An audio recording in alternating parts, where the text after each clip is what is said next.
लोहाचा भक्त पेटला पूर्ण परी कदा नवे सुवर्ण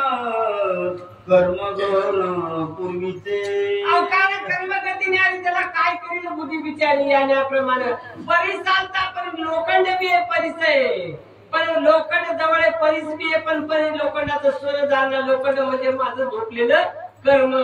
कारण त्या कर्माला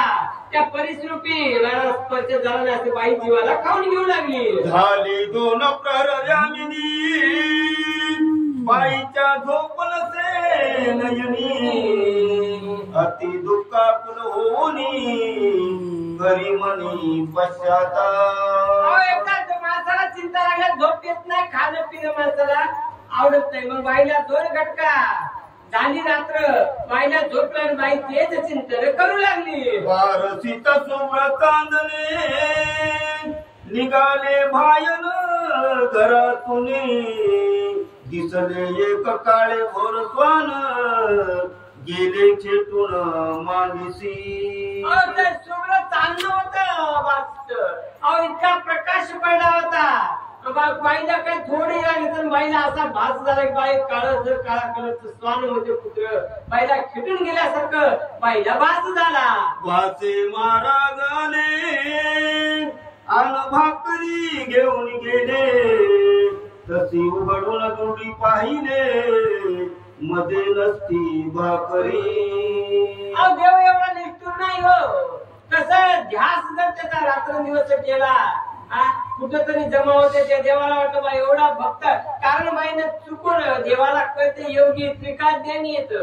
कोण भाव भक्ती करते कोण देव भक्ती करते कोणाच्या हातून चूक मुद्दाम झाली का न कळत झाली योग्याला सगळं कळते मग बाईचं पश्चातापानं सगळा झालेला गुन्हा धुवून गेला मग महाराजांना स्वानाच्या रूपाने येऊन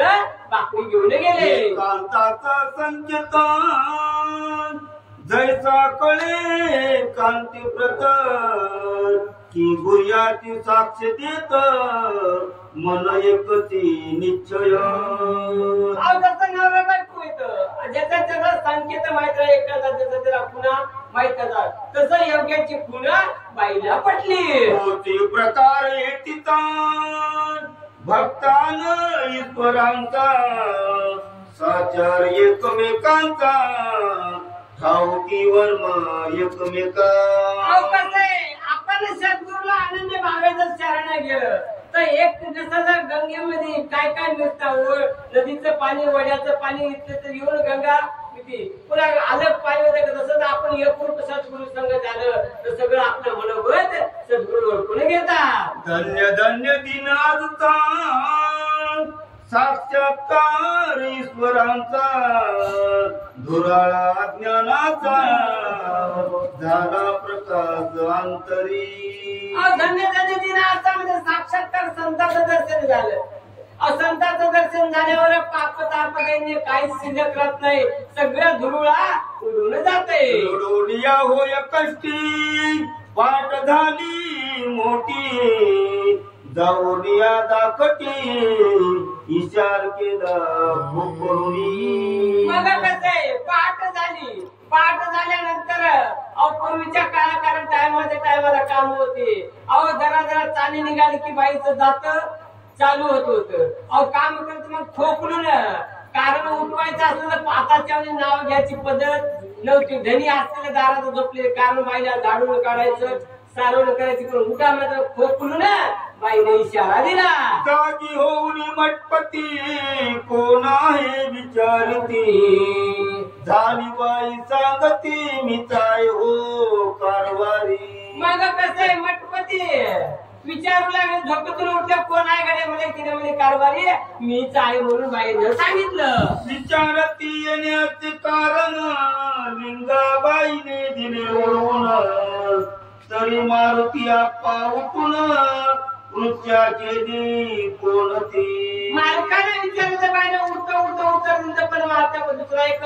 साथीदार झोपला होता त्याला जाग आणि त्याला काय झालं अशी विचारणा करू लागले लक्ष्मी आई म्हणून मठपतीने दिले सांगून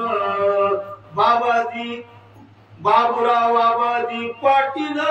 उठून प्रश्न ते केला मग त्या मठपतीने गणपतीची मालकीण होती.